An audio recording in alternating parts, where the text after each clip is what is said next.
आज हम बात करेंगे लीड कोड के problem 122 best time to buy and sell stock 2।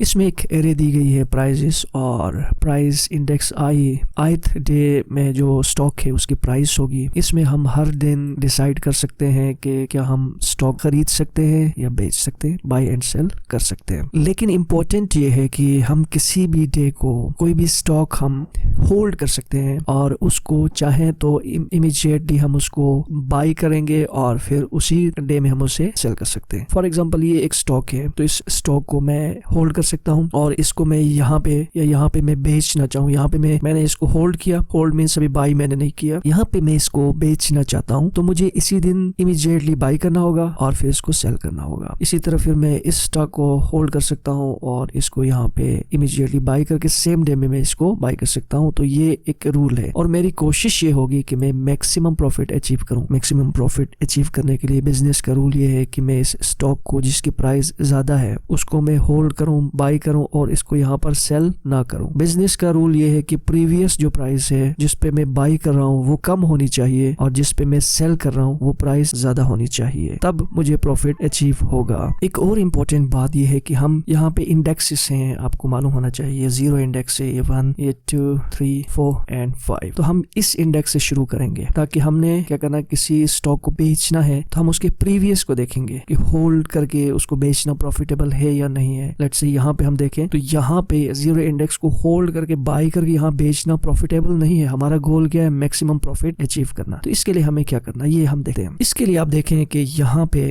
हम इंडेक्स 1 से स्टार्ट करते हैं। ये हमारा प्राइजेस है, ये हमारा करंट इंडेक्स है। करंट इंडेक्स यहाँ पे है जिसमें हम सेल कर रहे हैं और ये हम क्या है, बाई कर रहे हैं। तो यहाँ पे हम इसको बाई और सेल नहीं करेंगे क्योंकि इस सूरत में क्या होगा कि हमें प्रॉफिट नहीं मिल रहा है। हम क्या कर रहे होते हैं नॉर्मली कि जो हम प्राइस हमने सेल की है उसको जो प्राइस हमने बाई की उससे माइनस करते हैं। तो यहाँ पे तो हमें -6 को प्रॉफिट मिल रहा है, तो ये हम नहीं करेंगे। अब अगर कंडीशन ये हो कि हम बाई करें 1 पे और सेल करें 5 पे, अब इस कंडीशन में आप देख सकते हैं कि हमें प्रॉफिट हो रहा है 4 का जो है हमें प्रॉफिट हो रहा है कि प्राइसेस आई में हम बाई कर रहे हैं। इसको हमने होल्ड किया था, प्राइसेस आई -1 यानी प्रीवियस को हमने होल्ड किया था। यहाँ पे आके जब इसका स्टॉक प्राइस ऊपर चला गया हमने इसको सेल कर दिया। अब हमें यहाँ पे प्रॉफिट हो रहा है। कितना प्रॉफिट हो रहा है ये अगर हम देखें तो ये जो प्राइस है प्राइसेस आई ये है 5 में से हम माइनस कर रहे हैं 1 को, तो हमारे पास आया प्रॉफिट 4। ये प्रॉफिट जो है ना प्लस हो रहा है, प्लस इक्वल टू होना चाहिए। 4 हो गया, ये प्लस हुआ। उसके बाद हम आगे अगली कंडीशन देखते हैं। अब अगर यहाँ पे आप देखें तो यहाँ पे अगर हम बाई करें 5 में और सेल करें 3 में तो हमें प्रॉफिट नहीं हो रहा है। तो ये हम ऐसा नहीं करेंगे, यहाँ पे ना बाई और सेल हम नहीं करेंगे, हम मैक्सिमम प्रॉफिट अचीव करना चाह रहे हैं। अब अगर यहाँ पे आप देखें तो प्राइसेस आई 6 है और प्राइस आई -1 3 है। 3 पे हम खरीद के 6 में बेच रहे हैं तो हमें प्रॉफिट 3 का हो रहा है। तो ये हम यहाँ पर कर रहे होंगे। प्राइसेस की वैल्यू क्या है 6 है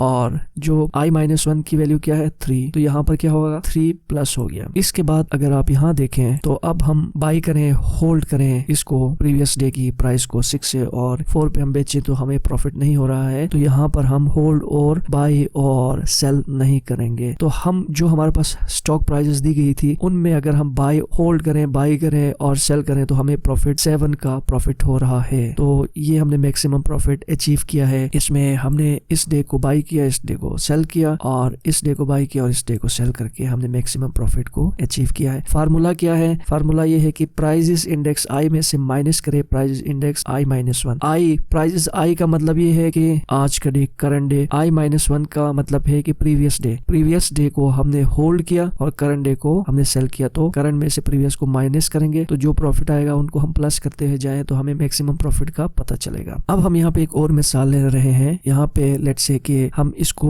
होल्ड करें और यहाँ पे सेल करें तो प्रॉफिट हमें नहीं हो रहा है, तो हम ऐसा नहीं करेंगे। यहाँ पे हम होल्ड करें और यहाँ पे बाई करके सेल करें तो हमें प्रॉफिट नहीं हो रहा है, हम ऐसा भी नहीं करेंगे। हम यहाँ पे होल्ड करें और यहाँ पे बाई और सेल करें तो हमें प्रॉफिट नहीं हो रहा है, हम ऐसा भी नहीं करेंगे। और अगर हम यहाँ पे हम इसको होल्ड करें और यहाँ पे बाई और सेल करें तो भी हमें प्रॉफिट नहीं मिल रहा है। और यहाँ पर ये अगर प्रीवियस प्राइस हो जो कि मिनिमम प्राइस है, आगे हमारे पास कोई ऐसा स्टॉक नहीं है, तो इस कंडीशन में अगर स्टॉक के प्राइसेस ऐसे उतार चढ़ाव का शिकार होती हैं तो हम किसी भी डे प्रॉफिट अचीव नहीं कर सकते हैं। तो ये एक जनरल लॉजिक थी जिसमें हमने ये अंडरस्टैंड किया कि अगर हमने मैक्सिमम प्रॉफिट को अचीव करना है तो हमें स्टॉक को होल्ड करना होगा और करंट डे में से उसको माइनस करेंगे। हमें ये चेक करना होगा कि अगर ये करंट डे की जो प्राइस है वो मैक्सिमम है प्रीवियस डे से, प्रीवियस डे में प्राइस कम हो और करंट डे में ज्यादा है, तब हम क्या करेंगे, इसको माइनस करेंगे तो जो भी अमाउंट होगी वो हमारा प्रॉफिट है उसको प्लस करते हुए जाएंगे। अब ये लॉजिक बहुत आसान हो गई है। अगर हम इसके कोड को देखें तो हमने एक वेरिएबल लिया प्रॉफिट, उसके बाद हम लूप करेंगे इन स्टॉक्स को फ्रॉम 1 टू लास्ट इंडेक्स। ये 0 है, ये 1 है, ये 2, ये 3, ये 4 और ये 5। तो 1 से लेके हमने 5 तक लूप करना है। उसके बाद हम कंडीशन लगा के चेक करते हैं कि करंट डे की प्राइस, ये यहाँ पे शुरू करें, करंट डे की प्राइस प्रीवियस डे से ग्रेटर है। इस सूरत में नहीं है तो हम ये प्रॉफिट कैलकुलेट नहीं करेंगे, इसका मतलब हमें प्रॉफिट नहीं हो रहा है। इसके बाद इंडेक्स क्या हो रहा है, आई प्लस होके यहाँ पे आया। हम देखेंगे करंट डे को जो प्राइस है वो प्रीवियस डे से, अगर हम एक्चुअली चेक करें तो ये होगा, वो ये होगा कि देखें करंट डे को प्रीवियस डे से प्राइस ग्रेटर है, इस कंडीशन में है, ठीक है। तो हम क्या करेंगे कि यहाँ पर प्राइसेस, ये जो प्राइस इंडेक्स आई है 5 में से माइनस करेंगे 1 को, तो हमें यहाँ पे 4 का प्रॉफिट प्लस होगा। अब यहाँ पे इंडेक्स हमारा यहाँ पे आ चुका है। इसमें अगर आप देखें तो ये देखिए प्राइस आई ये है, क्या ये ग्रेटर है I-1 से, पिछली प्राइस से? नहीं है, तो यहाँ पर ये कंडीशन नहीं चलेगी, हमें प्रॉफिट नहीं हो रहा है। यहाँ पे अगर आप देखें तो ये इंडेक्स